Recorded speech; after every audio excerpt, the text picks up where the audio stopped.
নিষিদ্ধ সংগঠন বাংলাদেশ ছাত্রলীগের বরগুনা জেলার বেতাগী উপজেলা শাখার নবগঠিত কমিটি ঘোষণা করা হয়েছে। জেলা ছাত্রলীগের প্যাডে প্রকাশিত কমিটি ঘোষণার একটি প্রেস বিজ্ঞপ্তি বুধবার রাত 12টার পর সামাজিক যোগাযোগ মাধ্যমে ছড়িয়ে পড়ে। বরগুনা জেলার নিষিদ্ধ ছাত্রলীগের সভাপতি রেজাউল করিম রেজা তার ফেসবুক অ্যাকাউন্টের মাধ্যমে এটি প্রকাশ করেন।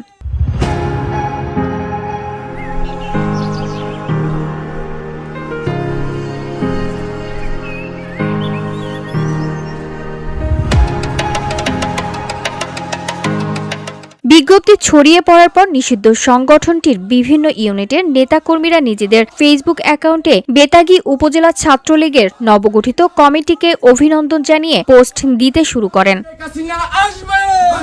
জেলা ছাত্রলীগের প্যাডে প্রকাশিত বিজ্ঞপ্তিতে জানানো হয়েছে, বেতাগী উপজেলা ছাত্রলীগের 4টি পদে মোট 31 জনকে নিয়ে আংশিক কমিটি ঘোষণা করা হয়েছে। কমিটি আগামী 1 বছরের জন্য অনুমোদন দেওয়া হয়েছে বলে বিজ্ঞপ্তিতে জেলা ছাত্রলীগের সভাপতি রেজাউল করিম রেজা এবং সাধারণ সম্পাদক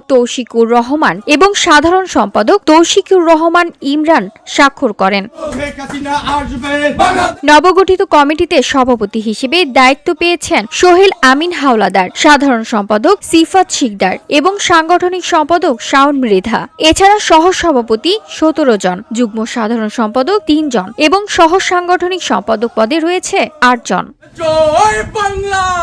গভীর রাতে নিষিদ্ধ সংগঠনের কমিটি ঘোষণাকে কেন্দ্র করে স্থানীয় রাজনৈতিক মহলে নানা প্রশ্ন ও উদ্বেগ সৃষ্টি হয়েছে।